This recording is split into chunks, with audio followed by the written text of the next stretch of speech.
제목을 따라서 하겠습니다. 은혜 받을 그릇을 준비한 가정. 성경에 보면 하나님은 개인의 일들만을 도와주시거나 개인의 일들에 대한 관심만 있는 것이 아니고 가정에 대한 관심과 가정에 대해서 하나님의 쓰시는 가정 되기를 원하고 계시는 것을 알 수 있습니다.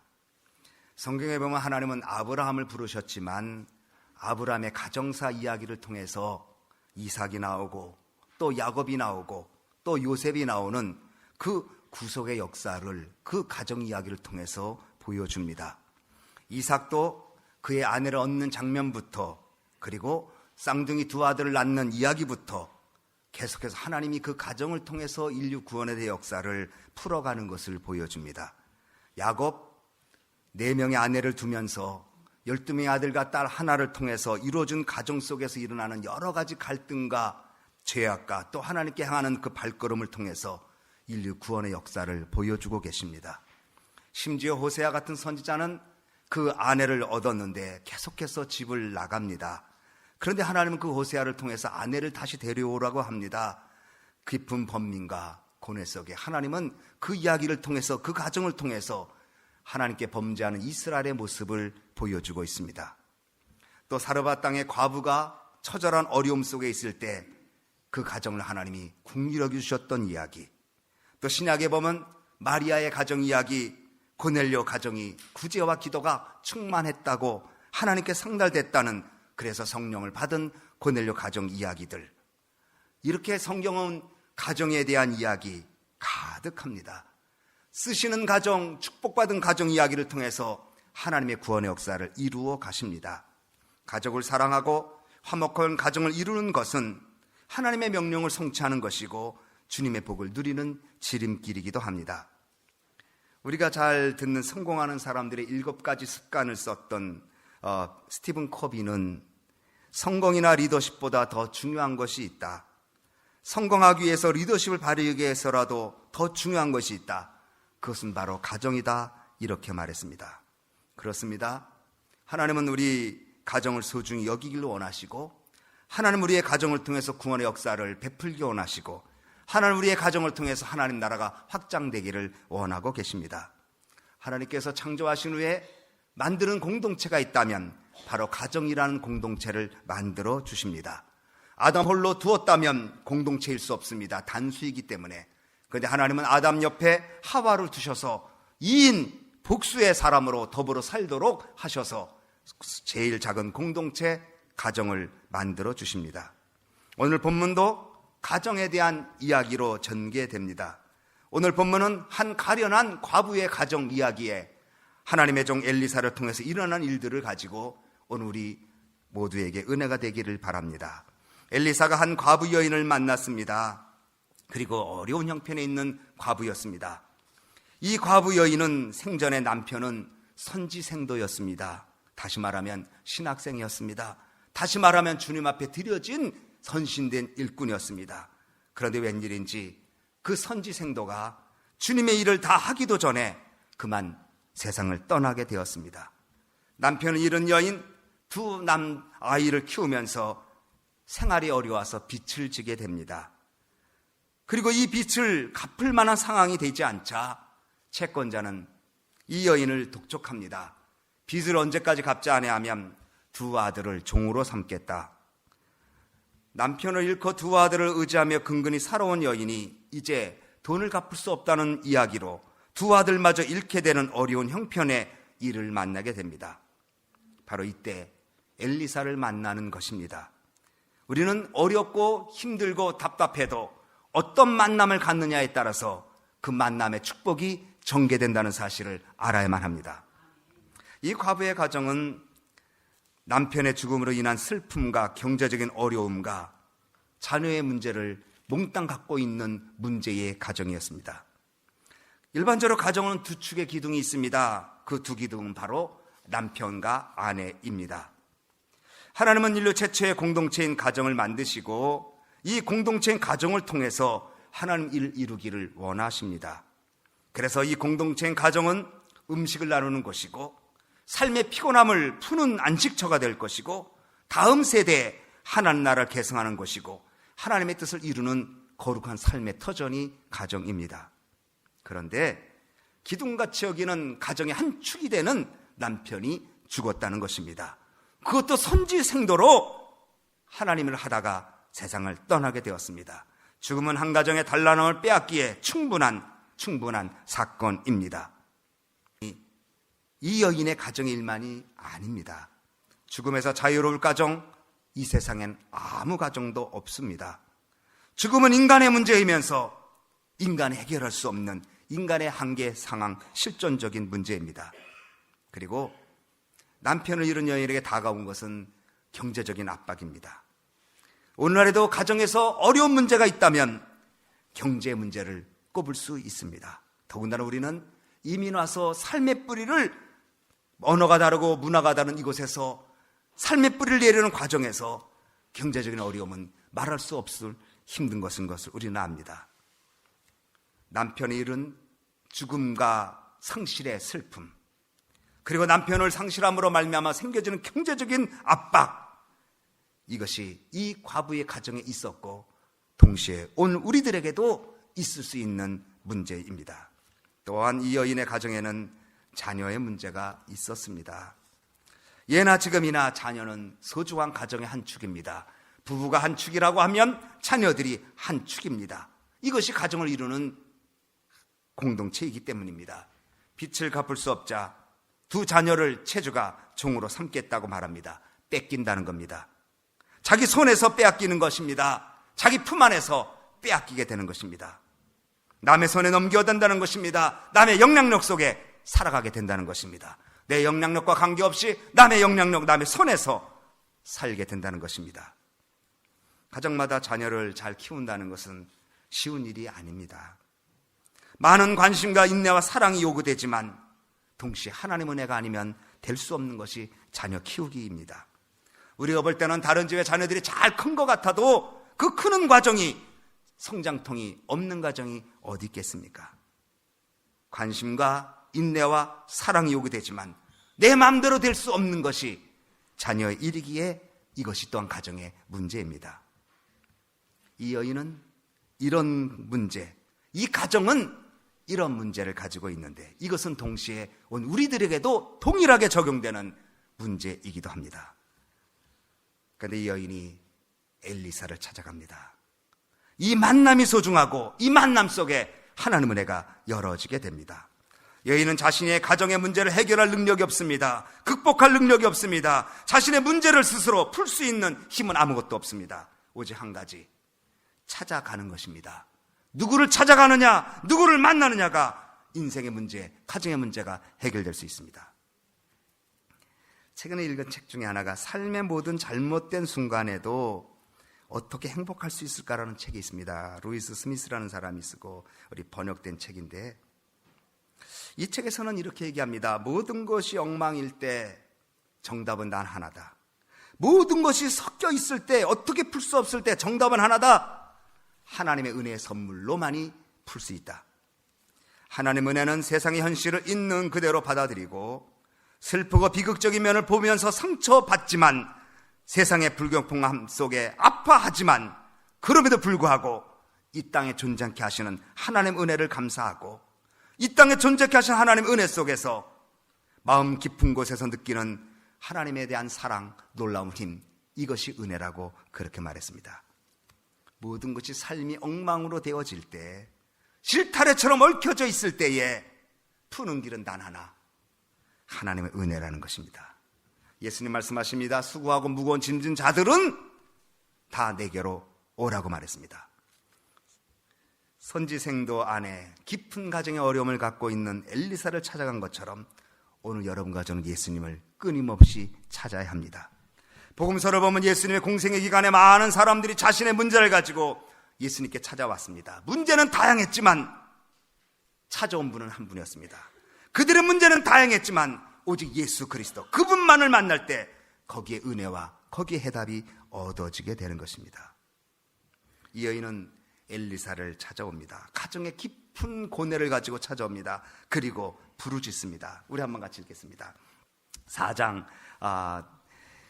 1절 시작. 선지자의 생도의 아내 중에 한 여인이 엘리사에게 부르짖어 가로되, 엘리사에게 부르짖어 가로되, 당신의 종 나의 남편이 이미 죽었는데 당신의 종이 여호와를 경외하는 줄은 당신이 아시는 바니이다.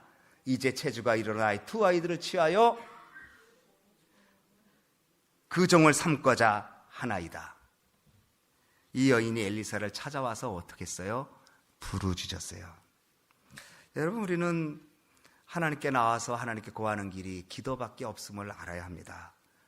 기도라는 것이 아무 힘이 없는 것 같고 무기력하는 것 같고 무능력한 자들이 하는 고백이라고 생각하시면 안 됩니다.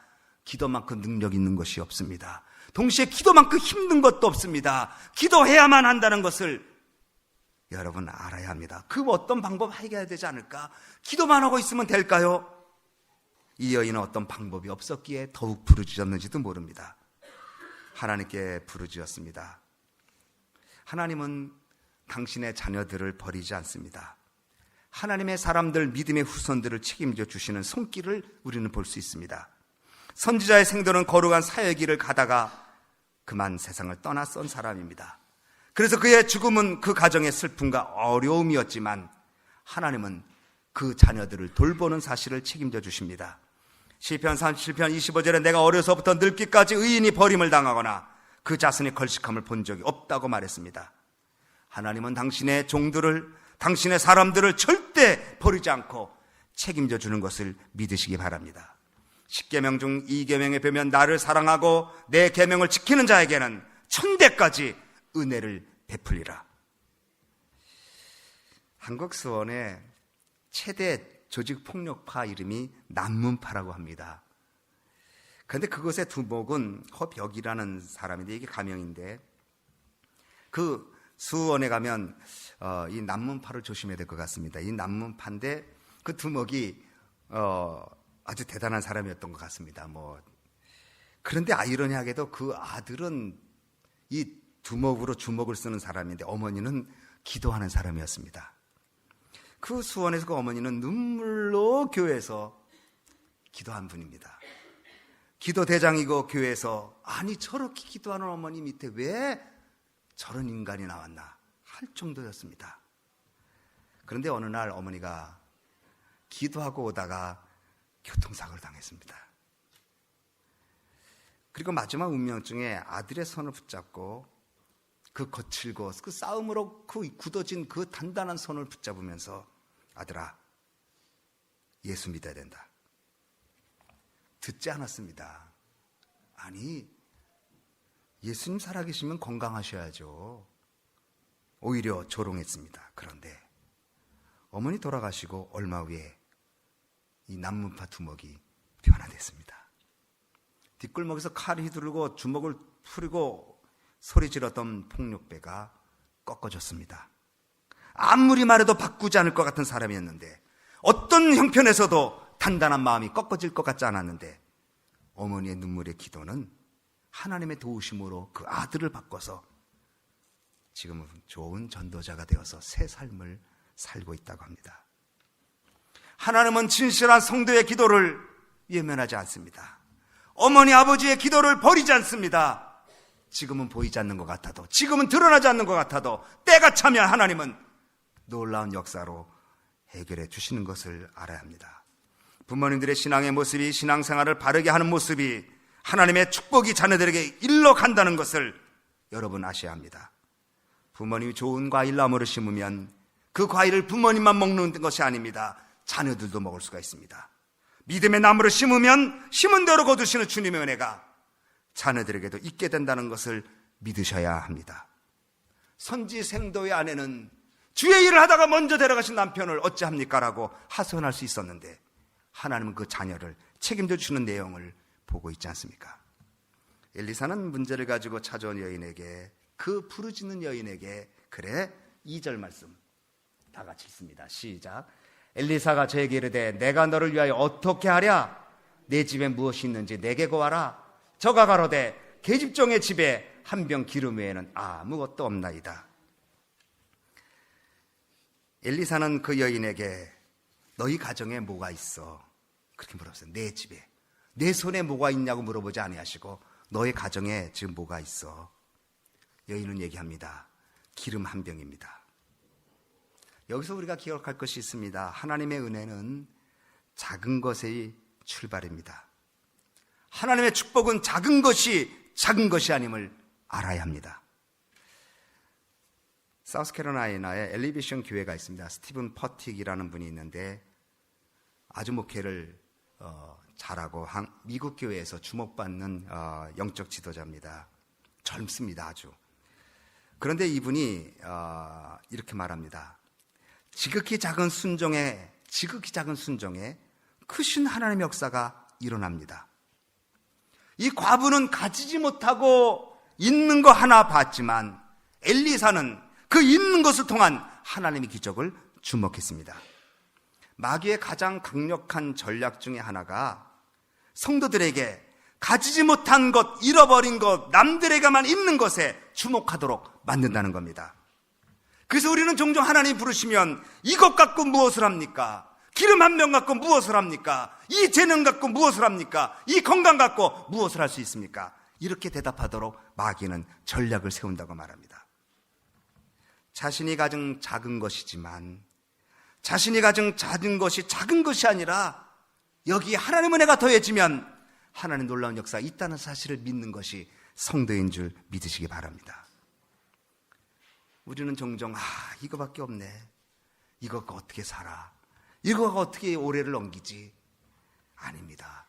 있는 것을 가지고 하나님 앞에 감사할 수 있는 그 심령 위에 하나님이 복을 베풀어 주십니다. 엘리사는 과부에게 있었던 한 병의 기름을 이용했습니다. 없는 것이 아니라 있는 것을 가지고 축복해서 구원의 도구로 사용하였습니다. 하나님은 지금도 같은 방법으로 여러분을 축복하기를 원하십니다. 내게 있는 작은 것, 내게 있는 연약한 그릇, 내게 있는 연약한 재능, 이것을 가지고 하나님은 크게 사용하길 원하십니다. 적은 기름이 있어야 풍성한 기름을 얻습니다. 적은 믿음이 있어야 큰 믿음을 얻게 됩니다. 그래서 로마서 1장 17절에 복음에는 하나님의 의가 나타나서 믿음으로 믿음에 이르게 하나니, 믿음으로 믿음에 이르게 하나니. 믿음이 없어요? 아닙니다. 믿음이 없이 어떻게 주를 구주로 고백했겠어요? 믿음이 있어요. 있는데 작은 믿음인 거죠. 그러나 그 믿음이 소중한 것은 믿음으로 믿음에 이른다는 사실을 믿으시기를 바랍니다. 작은 믿음이 큰 믿음을 얻습니다. 작은 믿음이 큰 믿음으로 연결됩니다. 작은 믿음이 큰 영광으로 드러나게 됩니다. 그럼 우리는 우리들의 연약한 모습, 없는 모습, 남과 비교해서 초라하다고 생각하는 자기의 자아를 꺾는 그 모습, 그것을 내어 던지고 주님 주신 이것이 소중합니다. 이것을 가지고 나는 주 앞에 쓰임받기를 소원합니다라고 고백할 때 주님은 그것으로 역사하는 줄 믿으시기 바랍니다. 그 다음에 엘리사가 그래 무엇이 있어? 기름 한 병입니다. 그래, 그러면 그릇을 좀 빌려와라. 그릇을 빌립니다. 우리 같이 읽겠습니다. 3절 4절 시작. 가로되 너는 밖에 나가서 모든 이웃의 그릇을 빌라. 빈 그릇을 빌되 조금 빌지 말고. 4절 너는 내 두 아들과 함께 들어가서 문을 닫고 그 모든 그릇에 기름을 부어 차는 대로 옮겨 놓으라. 자, 여기 이제 엘리사가 그 과부에게 기름을 빌려오라 이렇게 얘기 안 했어요. 그릇 빌려오라 그랬어요. 그래서 그릇을 빌려오고 그릇을 빌려온 만큼 기름이 찼어요. 기름이 더 이상 그릇이 없습니다고 하니까 그 순간에 그릇에 기름이 그쳤습니다. 하나님은 내가 준비한 그릇만큼 채워주십니다. 우물에는 생수가 많지만 생수를 담을 수 있는 그릇이 없다면 생수를 담을 수가 없습니다. 아무리 많은 생수를 풀려고 해도 그릇이 그치면 더 이상 채울 수가 없습니다. 그릇을 준비한다는 것은 무엇일까요? 그릇을 빌린다는 것은 무엇일까요? 우리의 가정에 그릇을 빌린다는 것은 무엇일까요? 여러분, 그릇은 인간적으로 인격을 상징합니다. 아니, 인물됨을 상징합니다. 성경 외에도 대기만성이다, 그런 말을 쓰죠. 그런데 사도 바울에게 아나니아가 기도할 때 내가 택한 그릇이다. 이방인에게 복음 전하고 왕들에게 복음 전할 때 얼마나 많은 환난을 당할지 모른다. 그러나 그는 내가 택한 그릇이다. 사도행전 9장에 말합니다. 그릇은 인격을 상징하고, 그릇은 인간됨을 상징하고, 그릇은 믿음을 상징합니다. 그러면 그릇을 빌린다는 것은 무엇일까요? 믿음을 빌리는 것일까요? 인격을 빌린다는 것일까요? 아닙니다. 그릇을 빌린다는 것은 배우는 겁니다. 겸손입니다. 여러분, 우리가 일반적으로 뭘 빌리려면 그거 쉽지 않아요. 그렇죠? 빌리려면 나를 낮추지 않으면 빌릴 수 있어요. 그거 좀 빌려줘봐. 이런 사람이 있어요. 그러면 아무도 안 줘요. 그런데 좀 빌리고 싶으면 굉장히 겸손하고 머리를 조아리고 그날따라 목소리도 좀 가분가분하게 하면서 좀 빌려줄 수 있어? 이래야 빌려줍니다. 그릇을 빌리려면, 내 인격을 넓히려면, 내 믿음을 크게 하려면 겸손해져야 됩니다. 겸손해지지 않으면 인격도 잘 되지 않고 믿음도 커질 수 없고 축복도 얻을 수 없습니다. 여러분의 가정이 잘 되려면 부모님부터 겸손해야 됩니다. 자녀들이 겸손을 배우는 것입니다. 믿음의 모습은 보이지 아니하고 혈기로 가득 차면 어떻게 거기에 그릇을 빌릴 수가 있겠습니까? 여러분의 축복된 가정, 그릇을 빌릴 수 있는 가정이 되려면 겸손해야 합니다. 빌리려면 겸손해야 됩니다. 지식이 부족하면 스승을 찾아가 지식을 빌려야 되고, 기술이 부족하면 기술자를 찾아가 기술을 빌려야 되듯이 겸손한 것이 배우는 것이고 겸손한 것이 빌리는 것이니 하나님은 교만한 자를 물리치십니다. 저는 여러분의 가정이, 여러분들이, 여러분의 인격과 믿음과 여러분의 삶의 모습이 정말 겸손해지기를 바랍니다. 바로 거기에 하나님은 그 질그릇에 보물을 담아 주십니다. 동시에 그릇을 빌리는 것은 무엇일까요? 거룩함입니다. 그릇을 빌려오는데 더러운 그릇이 있다면 기름 부을 수 있겠어요? 어떻게 더러운 것만 빌려와? 그 집은 설거지도 안 하나? 쓰지 않습니다. 깨끗한 그릇만 채울 수 있습니다. 거룩한 그릇만 채울 수 있습니다. 디모데후서 2장 20절로 21절에 큰 집에는 금과 은의 그릇이 있을 뿐 아니라 나무와 질그릇도 있어 귀 쓰는 것도 있고 천이 쓰는 것도 있나니 그러므로 누구든지 이런 것에서 자기를 깨끗하게 하면 귀 쓰는 그릇이 되고 거룩하고 주인의 쓰심에 합당하며 모든 선한 일에 예비함이 되리라. 두 가지의 그러므로 여러분의 가정이 하나님께서 주시는 축복의 기름을 받기를 원한다면 부모님들이 겸손해야 합니다. 하나님, 빌리는 마음으로, 그래서 많이 빌리는 마음으로 겸손하고 그리고 거룩해야 됩니다. 성결해야 합니다. 제가 어제 새벽에도 말씀드렸지만 여호수아 7장 13절에 이스라엘 백성들이 여리고 성을 무너뜨리고 이제 두 번째인 아이성을 무너뜨리러 가다 거기서 멈칫합니다. 가나안 땅에 들어가야 되는데 아이성은 이름 그대로 아이처럼 작은 성입니다. 여리고성은 거대한 성입니다. 여리고성을 무너뜨린 이스라엘 백성들이 아이성에선 대패합니다. 그래서 여호수아 7장에 보면 마음이 물같이 녹았다. 사기가 물같이 녹았다. 회복이 안 됩니다. 여호수아가 기도합니다. 하나님, 여리고성을 무너뜨렸는데 왜 아이성에서 패배합니까? 그때 하나님이 아간의 죄를 가르쳐 줍니다. 여리고성을 무너뜨리고 거기를 전멸시킬 때 어떤 것도 손에 대지 말고 진멸시키라고 그랬는데 아간이 외투와 금을 훔쳐서 자기 장막에 감춰놓습니다. 아무도 모릅니다. 아마 아간가 알고 하나님만 아는 것입니다. 그런데 이상하게 가서 전쟁에 지는 거예요.